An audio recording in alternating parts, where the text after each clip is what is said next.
Hi everybody, this is Module 4, Lesson 5, finding 100% given another percent. So in order to use some mental math understandings of how percentages work, we're going to talk about factors of 100. So to help you get started, first of all, of course, you're going to write down your essential question, and then once you have that, go ahead and look down at this table here. So I'm going to help you fill this in. The factors of 100, what that means is what numbers go into 100? Well, we know that 100 goes into 100, and the multiples of that are 100. The next factor, the next biggest factor is 50. And the numbers that are multiples of 50 that go into 100 are 50 and 100. I think the next example is going to help you see where this pattern is going. After 50, the next biggest number that goes into 100 is 25. So now we're going to count by 25s, the multiples of 25. 25, 50, 75, 100. So that's basically counting by 25s to get to 100. So there were 4 multiples of 25 that go into 100. Okay, the next biggest number is 20. And then if we count by 20s, we go 20, 40, 60, 80, 100. So that's 5 numbers. Go ahead and try to do the next number. What do you think the next biggest number is that goes into 100 evenly? Hopefully you got 10. And then that goes 10, 20, 30. We don't have to write all of them. How many is that though? How many multiples are there when we count by tens? There's 10. Okay, then the next number is 5. Again, we don't want to write all of these. That's just going to waste time, but you can write a few so you kind of see where the pattern is going. 20, 25, so on and so forth. 90, 95, 100. So how many is that? How many multiples are there when we count by 5s? 5, 10, 15, 20. Again, we don't. It's not effective to actually count and write it all out because we can know that there are 20. The pattern is it's 100 divided by 5. Okay, now the next one is kind of tricky. Some people forget about this one. The next one is 4. 4 goes into 100 evenly. And that one you have to think a little bit when you do your multiples of 4. Okay, and then where do we pick back up? Let's say 92, 96, and 100.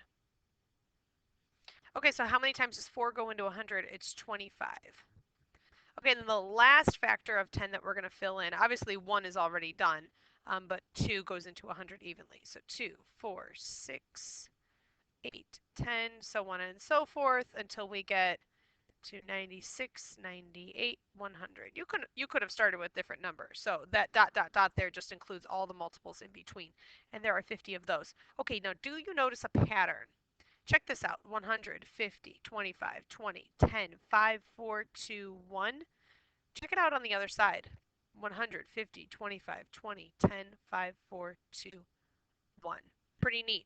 So that's because the number 100 goes in 1 time. The number 1 goes in 100 times. So anyways, those are all the numbers. And so anytime that we have one of these here, even if that number doesn't go into 100 evenly, we can break it down into the factors that do go in evenly. Okay, so let's go ahead and get started with some examples. In the first example, it says the 42 students who play wind instruments represent 75%. Okay, the 42 students who play wind instruments represent 75% of the students who are in the band. How many students are in the band? Well, we know how to solve it, and we're going to actually use the proportion here. And up top, we're going to use what's called a double number line, and that's going to help us kind of see what the percentages mean. So 75%, if you go back to the chart, 75% didn't go in evenly, but where did we see 75%? Where did we see 75%? We saw that right here. Okay, it's a multiple of 25. So what we can do is we can actually break this into 25%. So here's 0%, here's 100%. We can actually break this into 25% and count up like this. Okay, so 0% would be 0 students. They tell us that 75% is 42 students. So go ahead and put 42 right here. How is that going to help us figure out the number of students in the band? Well, the 42 students can be broken into 3 because here's 1, 2, 3 sections. Okay, I'm going to move that out. That was just for you to see. Okay, so go ahead and do 42 divided by 3, and what do you get? You get 14. So 14 students would make up 25%, another 14, another 14, another 14. So altogether, how many students is that? You can do 14 times 4. You can keep adding 14, but you will get 56 students in the band.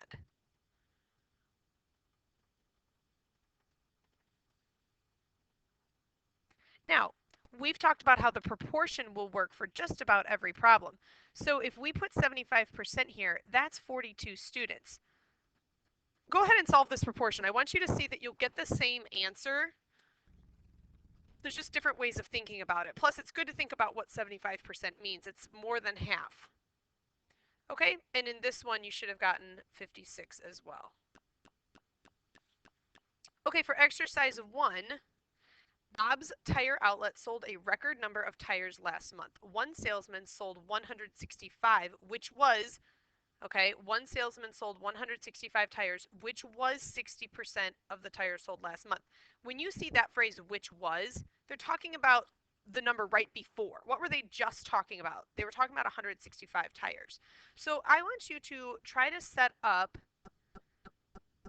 if this is 0% and 100%, 60%. Where would 60% be? It's a little more than half. It would be right about here, but we also need to compare it to know that 20%, 40%, 60%, 80%. Do you see how we're going up by 20%? 60% doesn't go into 100 evenly, but you can break it into 20%. So now what I want you to see is that 0 tires would be 0%, 165 tires would be 60%. Go ahead and try to fill in the other ones. Go ahead and try to figure out how many tires that would be for 20%, 40%, 80%, 100%. Okay, the first thing I wanted you to realize is that 20% would be 55 tires. Did you get that?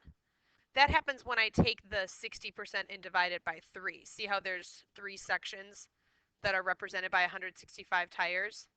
So each one of those sections is 55 tires. That means 40% would be 110 tires, and then 80% would be 220 tires. And then what's the final answer? 275 tires. Okay, if we set up and solve the proportion,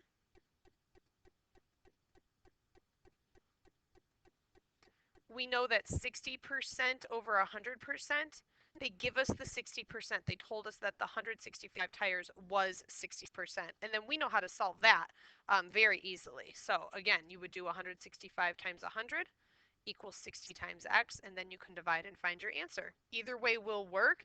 This is the way that works almost every time. This is a good way for you to see the visual of what 60% is and then how to use this visual to get 100%.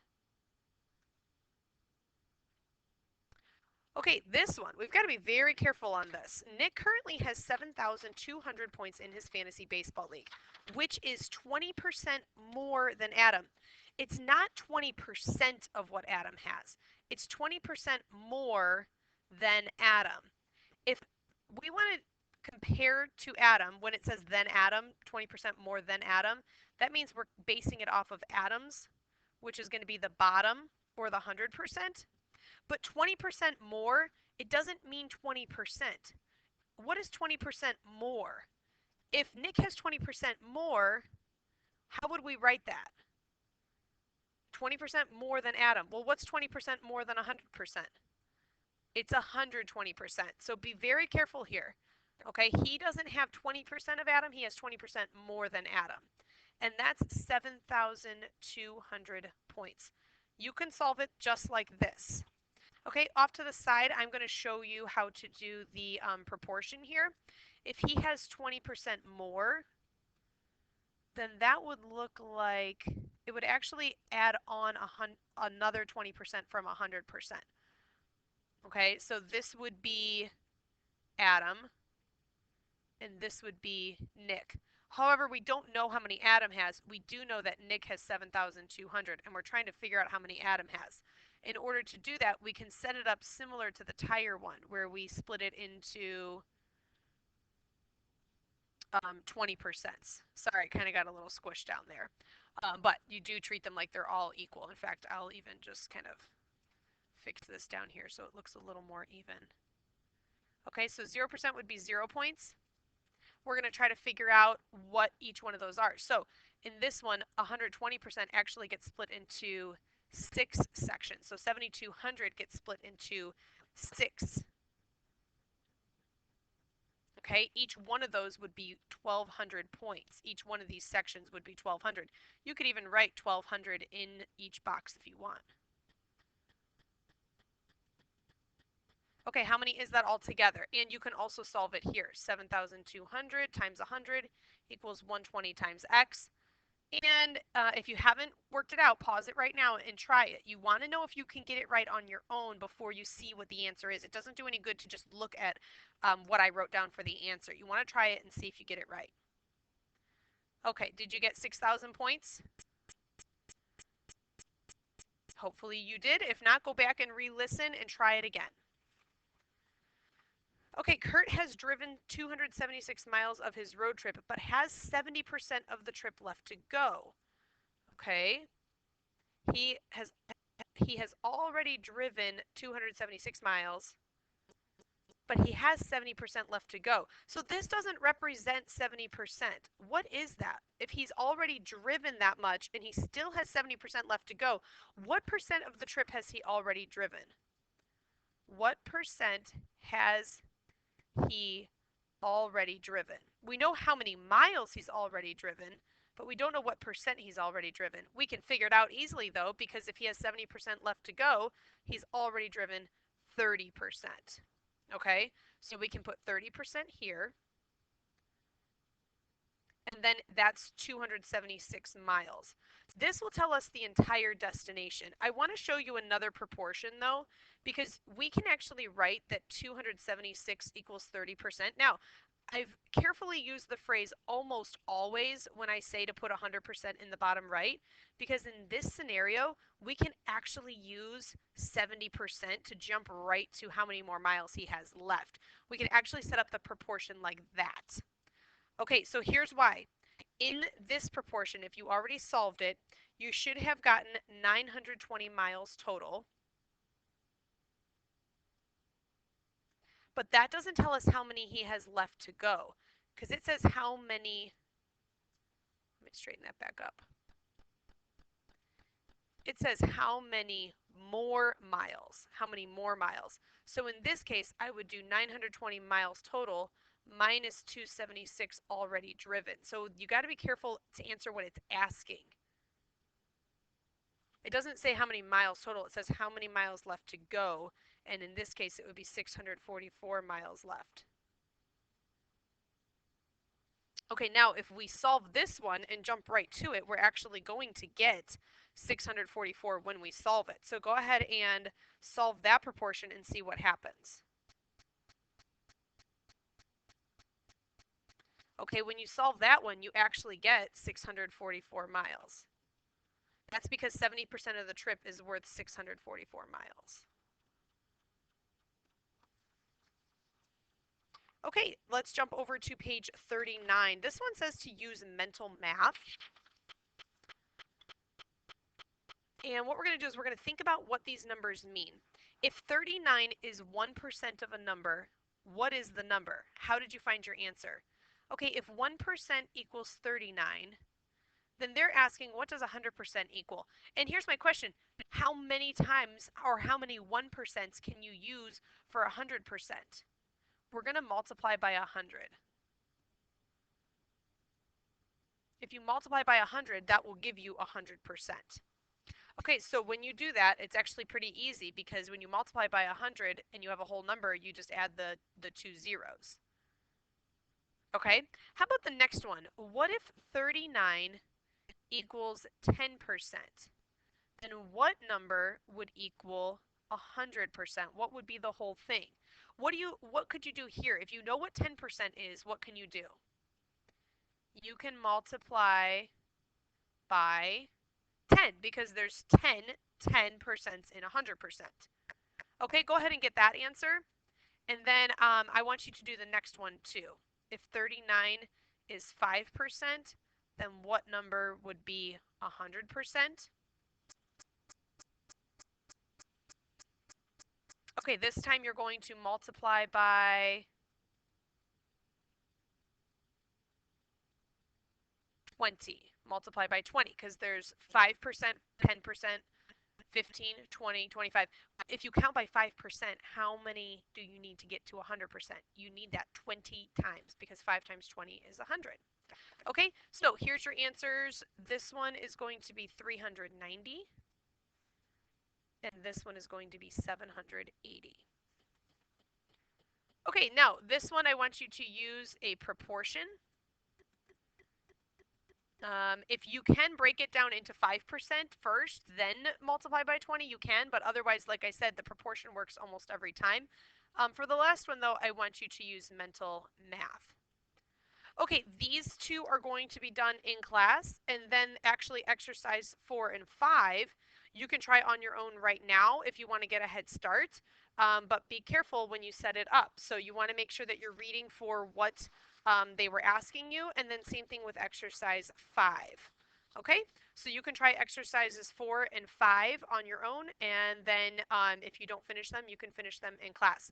The summary should be pretty easy because I've kind of answered that quite a few times. So don't forget your essential question was, what method can we use for any percent problem? In fact, I'm gonna change this to have the word almost for almost any percent problem.